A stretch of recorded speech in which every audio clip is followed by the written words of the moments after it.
お集まりの皆さん、こんにちは。雨の中、足を止めていただいて本当にありがとうございます。ただいまご紹介がありました。この夏8月9日の投票日で行われる埼玉県知事選挙に、日本共産党と民主憲政の会からご推挙いただきまして、立候補する決意をいたしました柴田康彦でございます。どうぞ皆さんの大きなご支援でよろしくお願いを申し上げたいと思います。今回の埼玉県知事選挙の最大の争点は、皆さんが本当に心配をしている今国会で安倍暴走政権が自民党自身が推薦をした憲法学者のご意見でも、この戦争法案は憲法違反だって言われたわけですよね。誰に聞いてもそうなんです。だからやめた方がいいですよって言われてるのに、憲法に合ってるかどうかを判断するのは学者じゃなくて政治家だと、この態度もね、私はいかがなもんかと思います。こういうことでシャリムに突っ走っていく。そしてそうしたことに批判をする人、批判をするマスコミ、これは容赦なく潰すって言ってはばからない。本当にね、言論の自由とかね、あるんでしょうか。そういう世界になってしまいます。私は今度の戦争法案が通って集団的自衛権が具体的に展開をすることになれば、アメリカの起こす戦争、アメリカ軍のそれを支援するという形で自衛隊が、地球の裏側まで、理論的にはどこまででも行けると。とにかく今まで歴代の自民党政府ですら歯止めをかけてきたものを全部取っ払ってイケイケどんどんになるわけですから、実際にそういった時に戦場に赴くのは今の若い人たちです。だから冒頭申し上げました、今度の選挙、高校生の皆さん、大学生の皆さん、無関心でいるわけにはいかないと思います。ぜひいろんな候補者のチラシや新聞、放送などを見ていただいて、ぜひ投票に行っていただきたい、重ねてお願いを申し上げる次第です。したがって戦争法案のありがとう、そういうことを許すかどうか、こういうことがかかった選挙であるということは今申し上げた通りであります。次に、そうは言っても東京の北部に隣接する720万人の人口を持つ埼玉県、この埼玉県をどのように発展をさせていくか、そこで暮らす人々の命と暮らしをどう守るか、これは埼玉県政の大きな課題であります。地方自治体というのは国と独立をして、国の悪政から国がおかしいことをやったらその防波堤になって住民の命と暮らしを守る、これが地方自治体の役目なんです。ですから自治体独自に税金を集める権限もありますし、それからその県内だけで通用する法律のことを条例と言いますが、こういうことを作る権限も持っている。団体自治と住民自治をきちんと融合させて県民市民の命と暮らしを守る、これが自治体の役割でございます。したがって埼玉県も国の社会保障を切り捨て、こういう施策がどんどん進んでくるわけですから、それに歯止めをかけてそこの被害から住民を守っていく、こういう役割を現に市町村の皆さんが果たしていると思います。例えば医療費の問題で、お母さんがですよ、子供が急に熱を出して夜病院に行くわけですね。3割負担でしょ。そうすると1万円札がないとちょっと心配で病院に行けない、こういう状況です。検査をして投薬をされる、インフルエンザのワクチンを打つ、さまざまなことをやってですよ、大体1万円を超えるか超えないか、これは大変心配なことであります。でしたがって埼玉県内のおそらく今全ての市町村になったと思いますが、中学校まででしたよね。川越もご当地川越もそうだって言ってますが、中学校の卒業するまでの子ども、この医療費については全額市が代わって負担をすると、お母さん心配しなくていいよ、こういう施策をやってるわけです。で本当にこれね、お隣の県の群馬県はもっと進んでたんです。私も県北の上里町とか本庄市とかそういうところに行っていろいろお話を聞きましたが、当時本庄や上里の人たちは神田川を挟んで藤岡市の病院に行くそうです。窓口払いがもともとなかった。中学校まで、無料になってもとりあえずはお金を払ってきて、後でそれが戻ってくるというやり方が一般的に広がってたんです。だけどいち早く群馬県南、埼玉県、寄りの藤岡市では窓口払いを一切なくしたんです。でやっぱりこれを埼玉県の中でも広げなきゃいけない。こういうことで私たちの民主憲政に参加をしていただいている埼玉県社会保障推進協議会という、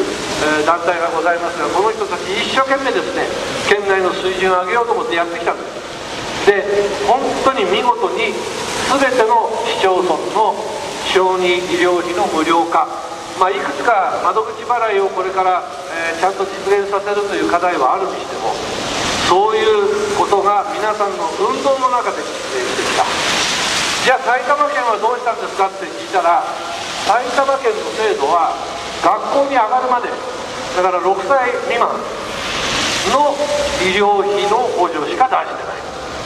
なんで他の市町村が、財政力もなかなか大変な中でそういう援助をしてるのに、それを見て県は何をするのか、ここに県政の役割が私はあると思います。ですから率先して埼玉県が18歳までの子どもたちの医療費を無料化する、あるいは小中学校の給食費、これも無償化する、こういう施策を全ての市町村の皆さんにメッセージを送り、財源を保障していく。そのことで全ての市町村が皆さんそこで暮らす人々の命と暮らしを守る子どもの成長を保障できる、そういう政治につながるんではないでしょうか。そして多分このことは私、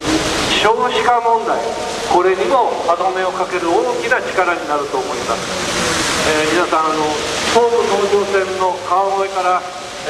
快速急行で行くと2つ目か3つ目、森林公園という駅がございます。その森林公園の次の駅が、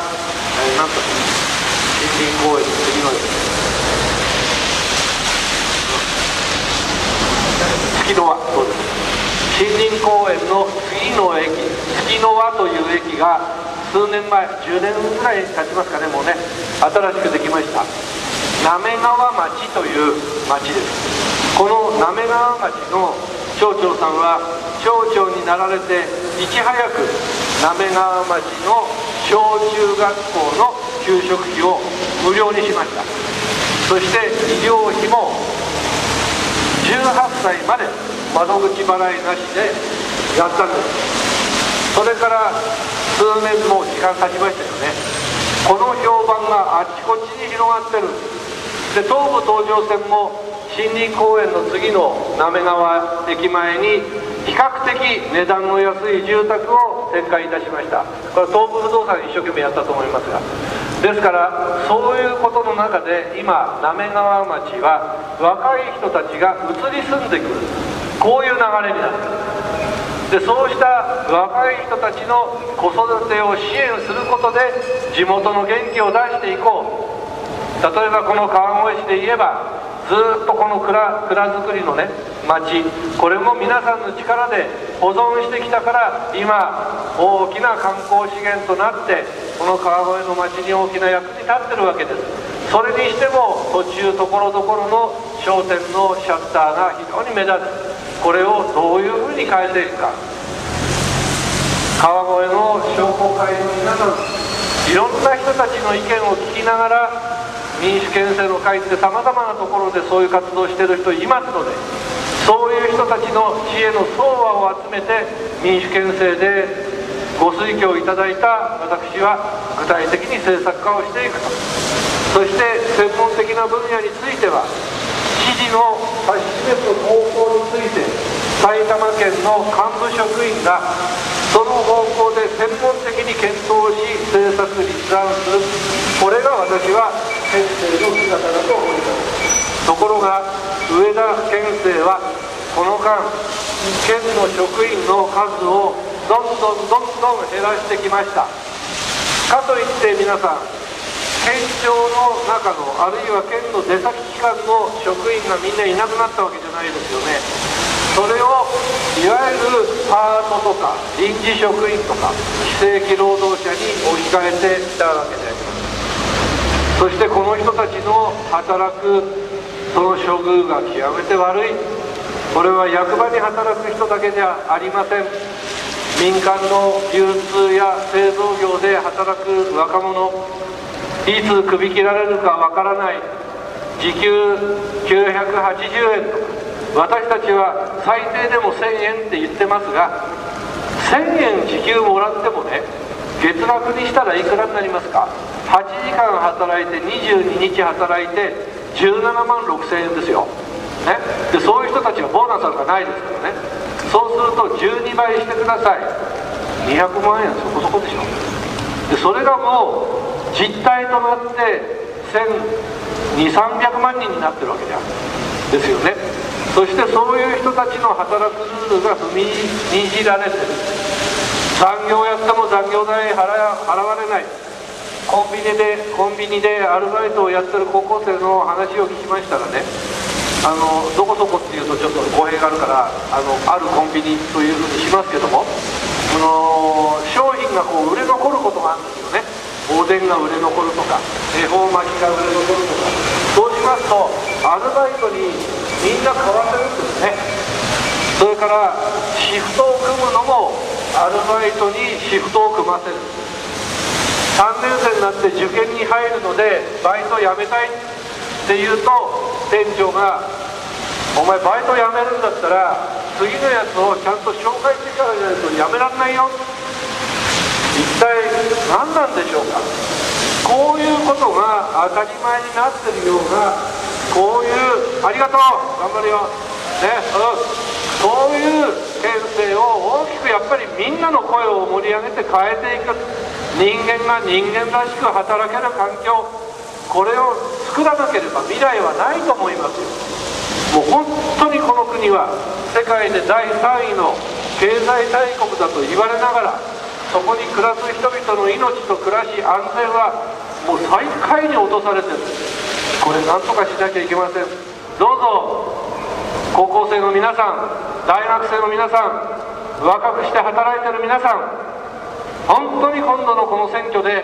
私たちの思いを、政治に関心を寄せ、私たちの命と暮らしを守る、その県政を皆さんの力で作り上げようではありませんか。投票率をと押し上げて、県民がみんなちゃんと政治を見てるぞ、そういうメッセージを